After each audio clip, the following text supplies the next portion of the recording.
দাদি ময়লা ফেলতে গিয়ে একটি সোনার চকচকে ময়ূর দেখতে পায়।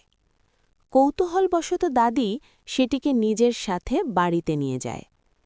পথে যেতে যেতে একটি খাবারের দোকানের দিকে তাকিয়ে দাদি বলে, ইস, যদি কিছু খাবার পেতাম, খুব ক্ষুধা লেগেছে। হঠাৎ ময়ূরটি কথা বলে ওঠে, দাদি, তুমি এখন থেকে যা চাইবে তাই পাবে। বাড়িতে এসে দাদি দেখে তার ঘর ভর্তি হয়ে গেছে নানা রকম খাবারে, কিন্তু দাদি একা না খেয়ে সেই খাবার গরিব ও দুঃখীদের মাঝে বিলিয়ে দেয়। ফিরে আসার পথে একটি সুন্দর বাড়ি দেখে দাদি বলে, এমন একটা বাড়ি যদি আমার হতো। ময়ূরটি মিষ্টি হেসে বলে, পেয়ে যাবে দাদি। রাতে দাদি তার ভাঙাচোরা ঘরে ঘুমিয়ে পড়ে। পরদিন সকালে ঘুম থেকে উঠে দেখে সে একটি বিশাল প্রাসাদে।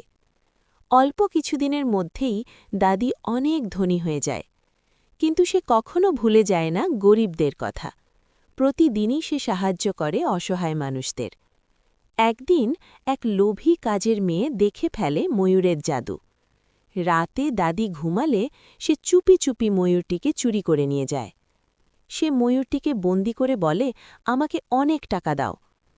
কিন্তু টাকার বদলে হঠাৎ আকাশ থেকে পড়তে শুরু করে ভয়ঙ্কর বিষাক্ত পোকার বৃষ্টি। ভয়ে কাঁপতে থাকে সেই কাজের মেয়ে। সে বুঝতে পারে লোভের ফল কখনো ভালো হয় না। সকালে ঘুম থেকে উঠে দাদি ময়ূরটিকে না পেয়ে কান্না করতে থাকে। ঠিক তখনই ময়ূরটি নিজেই ফিরে আসে দাদির কাছে, কারণ সে জানে দাদির মন ভালো।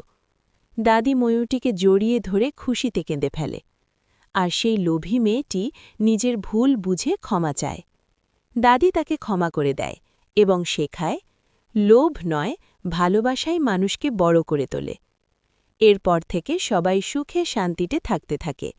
কিন্তু দাদি আর ময়ূরটি কান্না করতে লাগল, কারণ এখনও কেউ লাইক বা সাবস্ক্রাইব করেনি।